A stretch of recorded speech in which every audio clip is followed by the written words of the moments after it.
Welcome back. Thanks a lot for staying with us. A war of ideologies between ruling BJP and opposition Congress has erupted in Karnataka, with Savarkar being the focal point. Former Karnataka Chief Minister Yediyurappa flagged off a Savarkar Rath Yatra in Mysore and said that it's wrong to speak incorrectly about Veer Savarkar and that it's a sin to do so as well.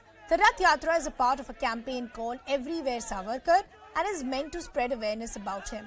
This comes in the wake of clashes that you would remember took place in Shivamogga, where one person was stabbed over Savarkar posters being put up. Savarkar ರಥಯಾತ್ರೆ ಮೂಲಕ ಈ ದೇಶದಲ್ಲಿ ಒಂದು ಜಾಗೃತಿ ಮೂಡಿಸುವಂತ ಸಾವರ್ಕರ್ ಅವರ ವಿಚಾರಧಾರೆಗಳನ್ನ ಜನರಿಗೆ ತಿಳಿಸುವಂತ ಜನರಲ್ಲಿ ಜಾಗೃತಿ ಮೂಡಿಸಿ ದೇಶಭಕ್ತಿ ಮೂಡಿಸುವಂತ ಒಂದು ವಿಶೇಷವಾದ ಕಾರ್ಯಕ್ರಮ ಇದು. ಆ ಕಾರ್ಯಕ್ರಮದಲ್ಲಿ ಭಾಗವಹಿಸೋಕೆ ಮೈಸೂರಿಗೆ ನಾನು ಬಂದಿದ್ದೇನೆ. ಆದರೆ ಎಲ್ಲೂ ಸಹ ದೊಡ್ಡ ಪ್ರಮಾಣದಲ್ಲಿ ಜನ ಸೇರಿದ್ದೇನೆ. ಬೇರೆ ಬೇರೆ ಭಾಗಗಳಲ್ಲಿ ಸಾವರ್ಕರ್ ರಥಯಾತ್ರೆ ಪ್ರಾರಂಭ ಆಗುತ್ತೆ. ಅದಕ್ಕೆ ಎಲ್ಲರೂ ಸಹಕಾರ ಕೊಡೋಕೆ ಸಿದ್ಧ ಇದ್ದಾರೆ. Now, amid the high voltage drama, JDS's Kumaraswamy has hit out at Baswaraj Bommai Sarkar over the Veer Savarkar Yatra. Let's listen in. Veer Savarkar issue, unnecessarily these BJP friends, to spoil the atmosphere of the state, they have encouraging this subject.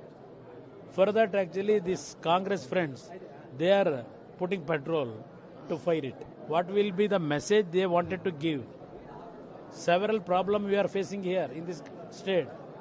From last 3 years, in flood situation, what the people are facing, nothing has happened. These 2 meals, what people are struggling to get, that we are going to solve. Let me also now bring in my colleague Harish Upadhyay, who is joining us on the broadcast. Harish, before we talk to you about what the opposition is saying, just talk to us a little more about this campaign, Everywhere Savarkar. Well, it's a campaign that will go on for the next few days. This has been kicked off from Mysore.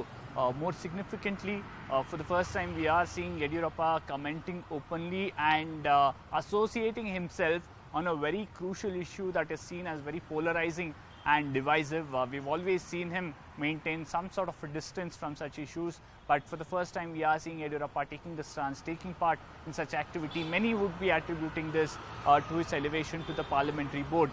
Well, this, even as this campaign goes on, what you'll see in the next few days is the fact that several Ganesha pandals, especially the ones associated with BJP or set up by BJP workers, are planning to have Savarkar's photo in those Ganesha Chaturthi festival celebrations as well.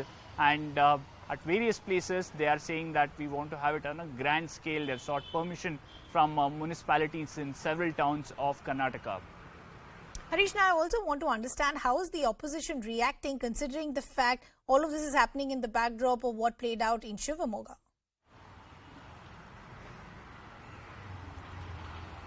Well, they're asking why the BJP wants to bring in Savarkar now and have him in Ganesha Chaturthi celebrations. They are saying that this is being done with elections on their mind and to gain electoral dividends from this is the allegation of the Congress. You heard Kumaraswamy just a while ago. He's taking a stance that's totally different from what BJP and Congress are taking. He's saying that why are both these parties fighting over Savarkar? Right now, ideally, the government should be talking about administration. They should be talking about providing relief to people who've been affected by floods. Remember, except for 2 districts in the state, all of them have received excessive rainfall and people are in misery because of crop damage, house damage and flooding that's taken place. And Kumaraswamy asking why this government is not talking about them. And all that we've heard in the headlines and from politicians of the last 2 weeks is about Veer Savarkar. Okay, Harish, thanks a lot for getting us all those details. We're now shifting our focus to some other updates coming in.